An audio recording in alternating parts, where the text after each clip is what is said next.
And I want to thank all the women who support me. I have wonderful support systems from women of all types who seem dedicated to the notion that Terence McKenna can always be improved. And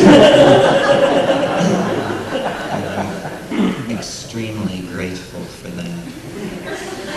The frontiers are enormous in that dimension. Okay. What I want to talk about tonight is the notion or the idea of a psychedelic society.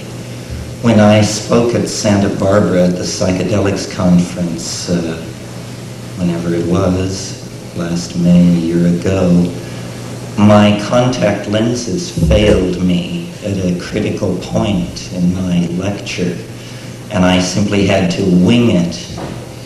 And later, when I played this tape back, I heard this phrase, Psychedelic Society, and I had never used it consciously in a lecture. But because I had said it, and because there had been a ripple of resonance to it from the crowd of people there, I began to think about it. And this evening I will just generally assess what it might mean for us. I'm definitely a pioneer in this field. I'm sure you're all familiar with the book Megatrends, which is making quite an impression at the moment. Well, Megatrends nowhere mentions the imminent transformation of human society through the application of psychedelic drugs. I don't know what they were thinking of.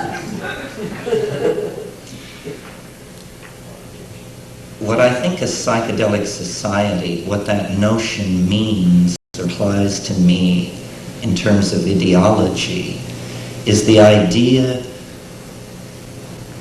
of creating a society which always lives in the light of the mystery of being. In other words, that solutions should be displaced from the central role that they have had in social organization. And mysteries, irreducible mysteries, should be put in their place. The British enzymologist J.D.S. Haldane in the 1920s in an essay said, "The universe may not only be stranger than we suppose, it may be stranger than we can suppose." And I suggest to you that as we look back over human history, every pinnacle of civilization, whether it be Mayan or Greco-Roman or Sung dynasty, has believed that it was in possession of an accurate description of the cosmos and of man's relationship to it. This seems to go along with the full flowering of a civilization. But from the point of view of our present civilization, we regard all those conceptions as, at worst, quaint, at best, half right, and congratulate ourselves that our civilization at last has its finger on the real description of what is going on.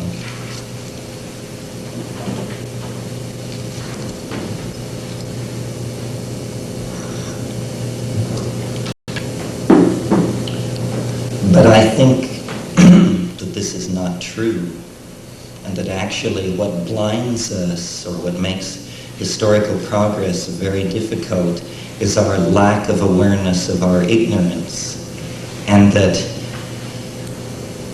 beliefs should be put aside, and that a psychedelic society would abandon belief systems for direct experience. And this is, I think, much of the problem of the modern dilemma, is that direct experience has been discounted, and in its place all kinds of belief systems have been erected. I would prefer a kind of intellectual anarchy where whatever was pragmatically applicable was brought to bear on any situation, but where belief was understood as a self-limiting function. Because you see, if you believe something, you're automatically precluded from believing its opposite, which means that a degree of your human freedom has been forfeited in the act of committing yourself to this belief. And I maintain that it's pointless to have beliefs, in a sense, because the universe really is stranger than we suppose. And what we need is a return to what in the 16th century was called the Baconian method, which means not the elaboration of fantastic thought constructs which explain, but merely a phenomenological cataloging of what we experience. Computer networks and psychedelic drugs and the increased availability of information in the world have actually made possible the evolution of new alien information states which never existed before. And we are processing these things, but at a very slow rate because we are hindered by ideology. Now, I mentioned in an earlier workshop this afternoon that Freudian models, Jungian models of the psychedelic experience, which saw it as somehow a stripping away of resistance and a revealing of complex and hidden emotions and motives and belief systems, has been replaced in the last 5 to 10 years with the shamanic model of hallucinogenic and shamanic experience. This model holds that archaic peoples have deputized special people to probe hidden information fields using psychedelic drugs, and that the information extracted from these information fields is then used to guide and direct the society. Now, I'm interested in this second model and spend time in the Amazon and am familiar with the operational mechanics of shamanism and shamanic personalities and that sort of thing.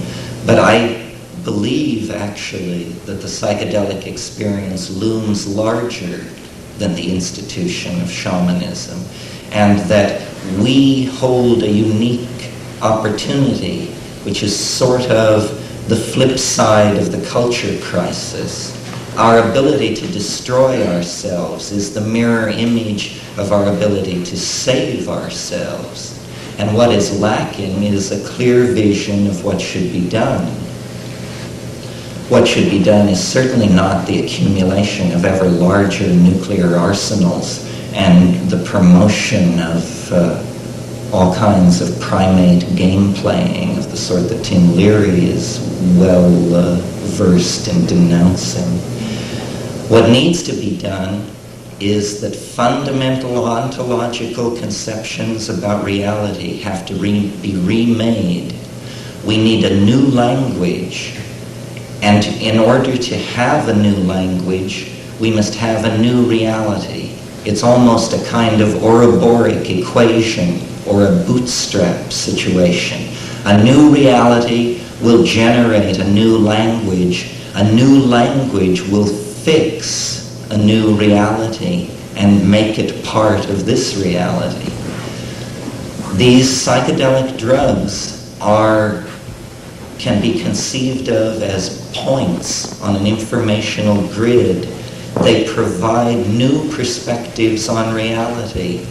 And it is when you connect all the points of perspective that you have on reality that a reasonably applicable model of it begins to appear. And I think this reasonably applicable model, what Wittgenstein called something which is true enough, is what we're looking for. The true enough mapping of experience onto theory is what we're looking for. But experience must be made primary. The language of the self must be made primary. And anarchy carries this responsibility even when it's only political anarchy.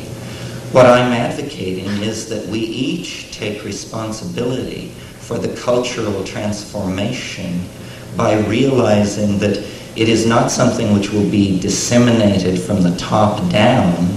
It is something which each of us can contribute to by attempting to live as far into the future as possible. You know, we must get rid of the conceptions of the 40s, the 50s, the 60s, the 70s, the 80s, the 90s. We must smear the historical moment and become exemplars of the humanity of the end time.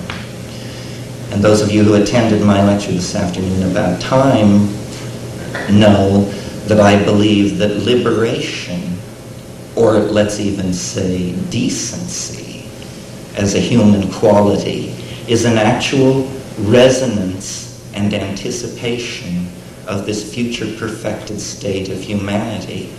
We can will the perfect future into being by becoming microcosms of the perfect future, and no longer casting blame outward on institutions or hierarchies of responsibility and control, but by realizing that the opportunity is here, the responsibility is here, and the two may never be congruent again, and the salvation of your immortal soul may depend on what you do with the opportunity. Amen. So what do you do with the opportunity? What does it mean to say in operational terms, live as far into the future as you can live? It means taking a position vis-a-vis this emergent hyperdimensional reality. It does not necessarily mean becoming a psychedelic drug user yourself, but it means admitting to yourself the possibility. And if you feel the heroic potential within yourself to be one of the experiencers, one of the pioneers, then you know what to do. If, on the other hand, you fear to be lost in the abyss, you fear what William Blake called falling into eternal death, falling from the spiral of being, which connects one reincarnation to another, and falling into the realm of eternal death, then you orient yourself towards the psychedelic experience, towards the psychedelic phenomenon as a source of information. A mirror image of the psychedelic experience in hardware are computer networks. Computer networks, paradoxically enough, are a deeply feminizing influence on society, where in hardware, the unconscious is actually being created. It's as though we took the Platonic bon mot about how if God did not exist, man would invent him, and say, if the unconscious does not exist, humanity will invent it in the form of these vast networks able to transfer and transform information. This is, in fact, what we are caught up in, is a transforming of information. We have not physically changed in the last 40,000 years. The human type was established at the end of the last glaciation. But change, which was previously operable in the biological realm, is now operable in the realm of culture. And we are shedding cultural adumbrations of our vision of the unitary mystery at a faster and faster rate as we try to accommodate ourselves and mirror ourselves to the mystery which lies ahead of us in time and which is throwing this vast shadow of fatedness back over the entire experience of human history for everyone who has lived in it. And previous to our own era, the only control language which could be applied to this thing which was bringing people together and causing birth and death and tearing down and erecting civilizations, was God. And it was imagined as a self-conscious force that was leaning into the world like a cat into a fishbowl and making things happen. Now, we have a different notion, a notion of a vector system where forces over a large area are oriented toward a very small space.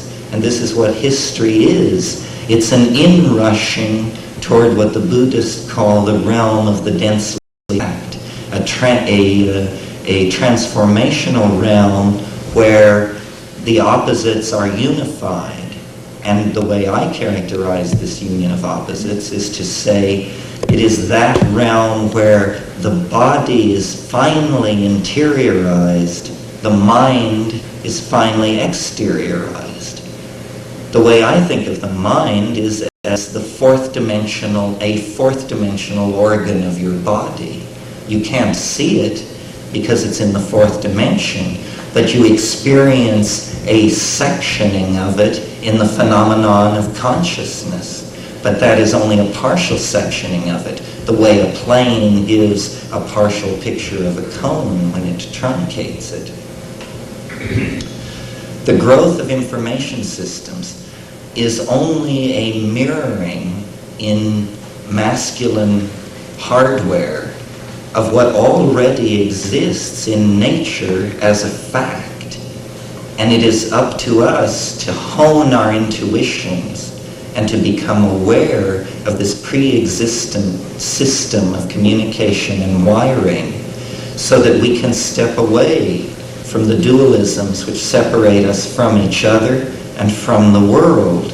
We need to realize that there is a gene swarm, not a set of species on the earth, that half the time when you think you're thinking, you're actually listening, and that ideas are remarkably slippery things and are very difficult to trace to their origins, and that we really are one-on-one and all together in a dimension that is not as accessible as you might wish to be, congealed, as Finnegan's Wake says.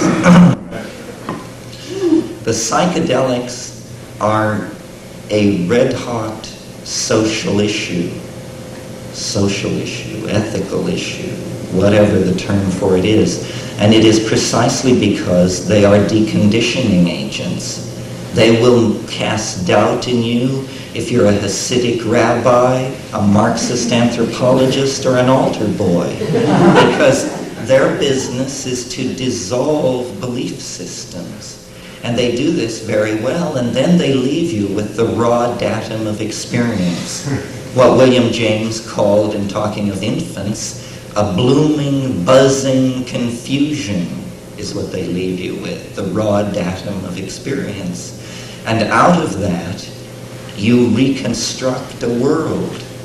And you need to understand that it is a dialogue where your decisions, the projection of your grammar onto the intellectual space in front of you, is going to gel into a mode of being. We actually all create our own universe because we are all operating with our own private languages, which are only very crudely translatable into any other person's language. There's even a physical analog to this, which will further reinforce this notion of alienation. It is that your picture of the world impinging on your eyes is made of photons. Photons are tiny wave packets so closely circumscribed energetically that they can be thought of as particles. That means that every single photon which falls on the back of my eye is different from every single photon which falls on the back of any one of your eyes. This means that I am using 100% a different section of the world than any one of you is to get a picture of the world. And yet we are sitting here with the naive assumption that our pictures of the world differ only by our perspective within the space of the room. And we have numerous extremely naive assumptions like this built into our thinking. And our most venerable explanatory engines, such as science, happen also to be our oldest explanatory engines, and therefore they have built into them the most naive and unexamined assumptions. For instance, science, we can demolish it in 30 seconds. Science tells you that a set of conditions will create a given effect, and that every time that set of conditions is in place, that effect will be found to obtain. Well, the only place this happens is in laboratories. In our experience, it isn't like that. A contact with a person is always different. The experience of making love, having a meal, riding the bus, these things are always different. It is their uniqueness, in fact, and the uniqueness that pervades all being that makes it bearable at all. Yet science is willing to tell you that the only things worth describing are those phenomena that can be repeatedly triggered. This is because these are the only phenomena science can describe, and that's the name of the game as far as they are concerned. But we, to claim our freedom, to take advantage of the tiny moment between immense abysses of unknowability, perhaps death, perhaps other reincarnations, perhaps transitions into other life forms, these things we don't know. But in the moment of being human, we have a unique opportunity to figure things out. And I have the faith that it is possible sometime, somewhere, to have a conversation. Perhaps no progress would be made until the 9th hour, but to have a conversation in which reality could be literally pulled to pieces, beyond the point of reconstructing. I had a friend, I'm not sure this is germane, but I had a friend back in the 60s who one day on LSD took a toothpick and he sat for 14 solid hours with the toothpick and a large red brick, and he demolished it. He reduced it to nothing with this toothpick and his fingernail long after the toothpick was gone. And this is what we have to do to the ideological concrete in which we are set. We have to claim anarchy and realize that systems have a life of their own that is anti-humanist. There is definitely an anti-humanist tendency in all systems. Ludwig von Bertalanffy, who was the inventor of general systems theory, said, people are not machines, but in every situation where they are given the choice, they will behave like machines. We all fall into patterns. We all then hold those patterns ever more tightly. They cannot be violated, and this happens on the thought level. And we are at the cresting wave of a historical wave of this kind of uptightness that stretches back millennia. And I think that we have now come to the end of this phase. Whether you buy into my own peculiar apocalyptarian transformative vision involving 2012, or whether you just can tell by looking around you that the shit may soon hit the fan, I think we can agree that we have come to some kind of a pass. And what is going to come out of it is either going to be a great deal of dislocation in the biosphere, the invalidation of intelligence as an adaptation of biology, and our extinction, or we are going to become, as James Joyce dreamed we could, man-made dirigible, is how he put it. In other words, the exteriorization of the soul, the interiorization of the body. And in this process, everything is going to be challenged. the very notion of humanness is going to be challenged, because we are on the brink, through genetic manipulation of DNA, of actually taking control of the human form, of being able to extend the notion of art inward into the human body and form. Are we classicists? Shall we each be an Adonis and a Persephone? Or are we, what are we? Are we surrealists? Shall I be a potato and you a burning leopard? These are decisions which will have to be faced. These are the important questions. And this vertical game, which we see in the metaphors that are applied to psychedelic drugs, consciousness expansion, getting high, psychedelic tripping, shamanic flight, all of these things are being paralleled. It's like the drugs are the feminine, software, formative, leading edge of what is happening. Coming along behind that is the hardware, engineering, masculine mentality that is processing all this stuff into hardware. And this will continue until the leading edge outdistances the engineering mentality through breakthrough. And this is what I think the shamanic hope is, that we can find a way to use chemicals in our bodies and our voices and our thoughts and our hands upon ourselves and each other to transform ourselves without technology, to move into the realm of the imagination on the natch, as it were, with an interiorized, psychopharmacologically applied technology that frees us in the imagination.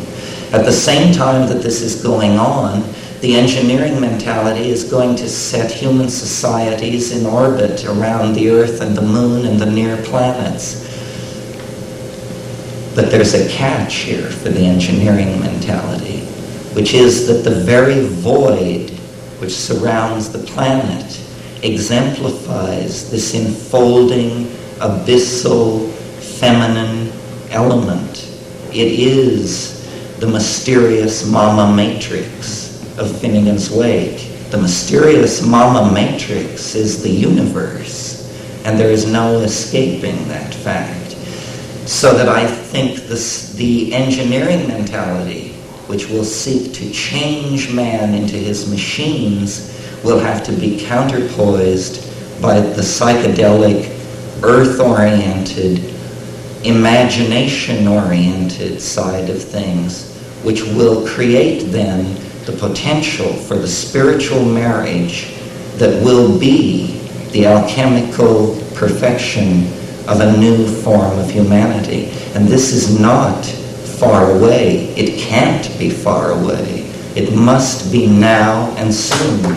And it is, as I said,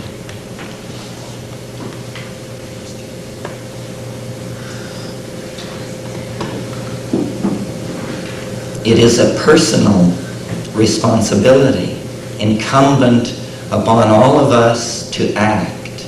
There is definitely an obligation to examine the possibility of action and to think clearly about self and other, language and world, past and future, because too much we have lived in the light of the idea that your ideology will be dictated to you essentially by geography. And if you're born in India, you'll find out that the cosmos is one way. If you're born in Brooklyn, you find out it's another way. What we need to do is transcend these localized grids of fate, which make us what we are but don't want to be, because you claim this higher level of freedom by the simple act of applying attention to being. The experience of being the primacy of experience. This is why I can get along with these people in the Amazon who do these drugs, because though my Spanish is terrible and often theirs is worse because they're Indians, la experiencia, señor. And yes, we understand, we know. And he says, you know, because we're posing usually as scientists of some sort, you're from this or that university, you will return to this laboratory, you show me this paper which has the name of my friend in it because he helped you last year, but I say to you, experience is the thing. And the only thing you can say to that is, we know it is. We must begin to send out ideological visions rather than be the consumers of them. We need to turn off the metaphorical televisions which are hooking us in to the network of cultural assumptions dictated from the Pentagon, Madison Avenue, and what have you. We need instead to turn on our terminals and to begin to interact with like-minded people throughout the world and establish this new intellectual order, which will be then the salvation of mankind, I firmly believe, because it is a collectivity, and people will then feel the interrelatedness of their fates, feel that interrelatedness as a thing which transcends national divisions, ideological divisions, feel the primacy of being part of the human family. And I think that it will not be done without psychedelics because we have drifted so long without them. Surely we are the culture that has gone longest without psychedelics in any cultural situation throughout the world. It's been 2,000 years since the mystery was real at Lucis. And in that 2,000 years, we have wandered far, far into confusion. But we are the prodigal sons. We can redeem the ideal of shamanism from pre-technological social stasis and actually project it, perfect it, and send it out to the stars. And if we don't do this, everything is lost. There is no standing still.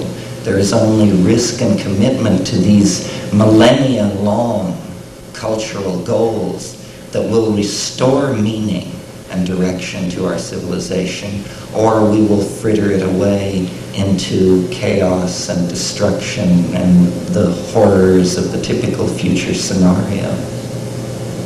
Thank you.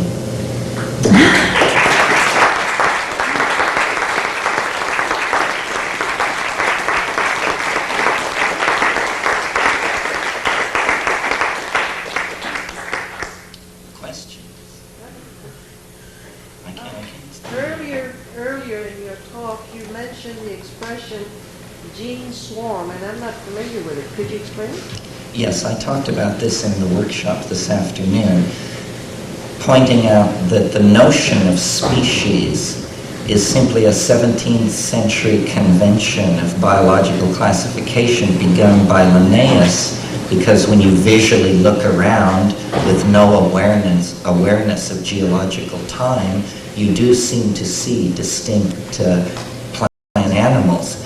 But now that we are aware of such things as bacterial transfer of genes from one organism to another and this sort of thing, we realize that the apparent fixity of the species is an illusion, and that actually there is only a gene swarm on the planet, and it coagulates into centers. The densest kind of center it coagulates into we call an organism, but it also coagulates into more loosely bound systems such as symbiotic relationships, or yet more loosely bound relationships, ecotomes and biospheres, and that really there are just, from any given biological center, there is just a series of concentric shells of influence going both directions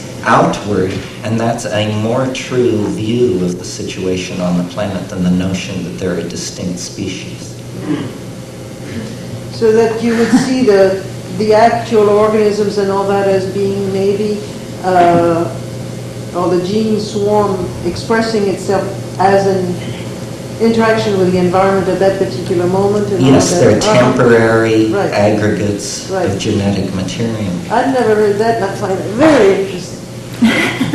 Well, it turns out when you start, I don't want to get too deeply into it because it's a sideline, but when you start looking at the ways that genetic material is transferred around, there are all kinds of ways. There's even been a kind of termite found in Africa where the mating activity is so furious that, and the sexual organ of the male insects so sharp that they actually pierce the body cavity, not only of females, but also of other males. And by marking the sperm of these insects and following it, you can discover that some male individuals are transferring sperm to females that is not their sperm. And that absolutely violates the central dogma of Darwinian evolution, which is that the genetic material, the transferability and adaptability of the genetic material is directly linked to the adaptability of its carrier. But here you have a situation where the owner of the sperm may be dead because he was non-adaptive, but the sperm, because it's in the body of a more adaptive insect, is actually having an impact on the expression of the phenotype. So that's very technical, but anyway, genetic material moves around in all kinds of ways, and I'm sure there are more ways soon to be discovered. Thank you. Politically speaking, what would be some of the first steps to integrate psychedelics into our culture?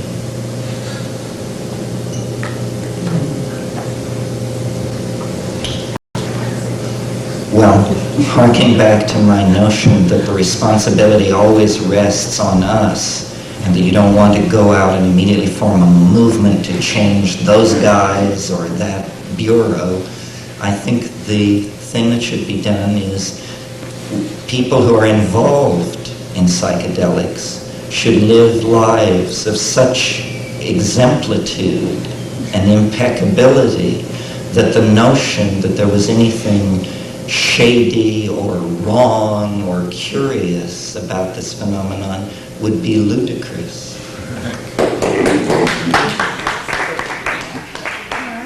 Totally agree. I thought about it. See, I didn't want to. Any other questions? Then thank you very, yes. I'd like to have a clearer vision of how you would see a psychedelic society, in that if we were able to demolish a lot of the belief systems that we do operate under, how would we relate to one another? How would you see that vision unfolding? Okay. Well, there was a French sociologist about 15 years ago who had some vogue and then faded. I don't know what his sin was. But his name was Jacques Ellul, and he wrote a book called The Technological Society. And in there he had an axiom. And the axiom was, there are no political solutions, only technological ones. The rest is propaganda. What a psychedelic society would do, I think, is it would rationally solve problems. The first thing to notice is that we could pave the streets with gold if we would just eliminate defense spending. In other words, our limited energy resources are not being allocated in such a way as to move us towards survival. We have to begin to solve our problems using solutions that are present at hand, no matter who they offend. So there would be a value system in operation then? A value system, a humanist value system. It's very interesting that, to me, that the, what do they call it, the silent majority, that the way in which they name their enemies is secular humanists. This is the only intelligent thing they ever say. It's the only intelligent phrase in their entire repertoire, but it's fascinating. We are secular humanists. That's precisely what we are. We believe that human beings are to be the measure of all things, that there's no other standard, not a classless society or God Almighty. There is no other standard but man, humanity, people. And this is a Renaissance ideal. It was first enunciated by Marcello Ficino in 1510. But we have not acted upon it. We have not, up to this time, had a secular humanist society.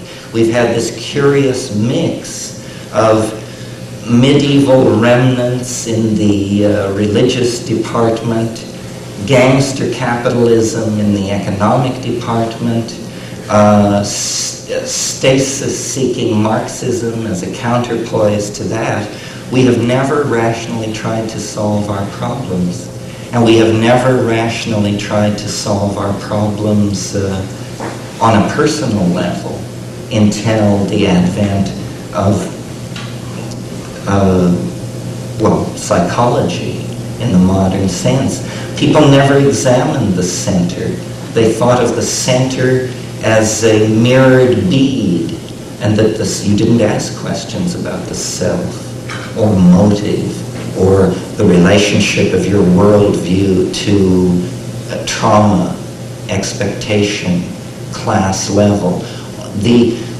All of these things we have become aware of as we have steadily retreated from the illusion of a world deployed in three-dimensional space. And we're only at the beginning of this process. For instance, I don't say this to knock Esalen. I say it as an example. I think Esalen is definitely the cutting edge of things and has been for some time. But isn't it preposterous that Esalen operates under the laws of the United States, which make taking these drugs illegal? They must do that.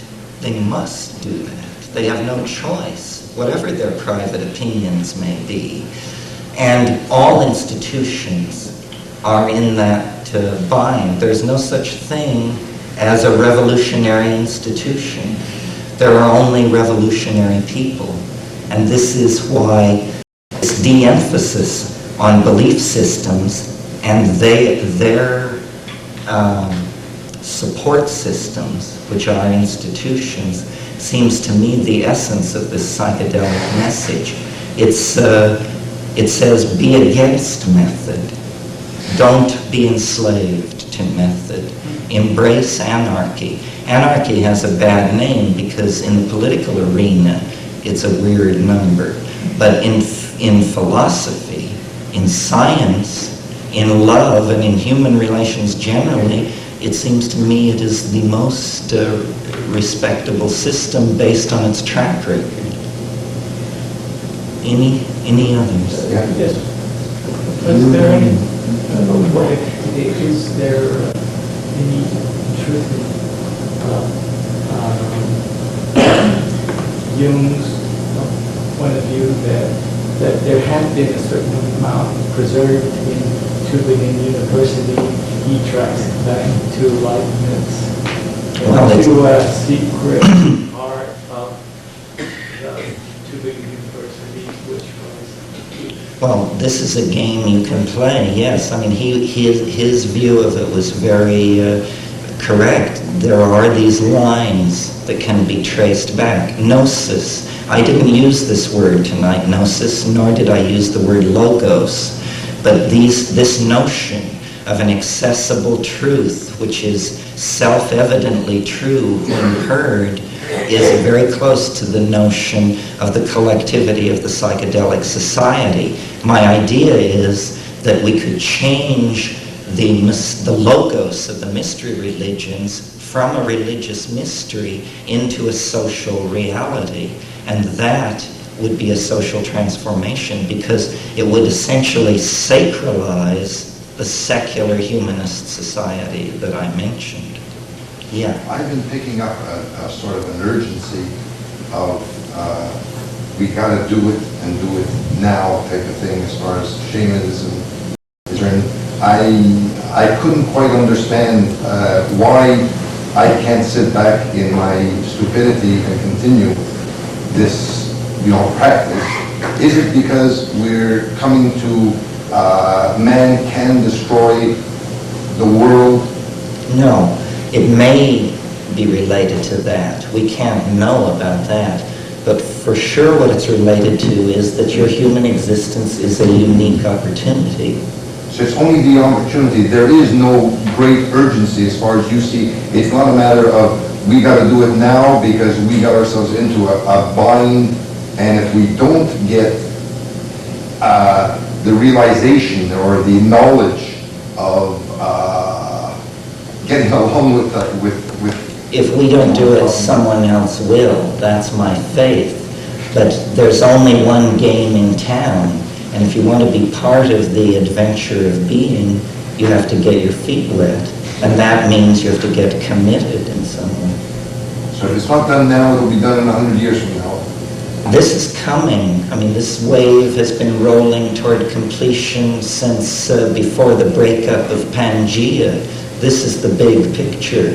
Yes, it's coming. The monkeys are going to the stars. Whether smoothly or not so smoothly is not clear.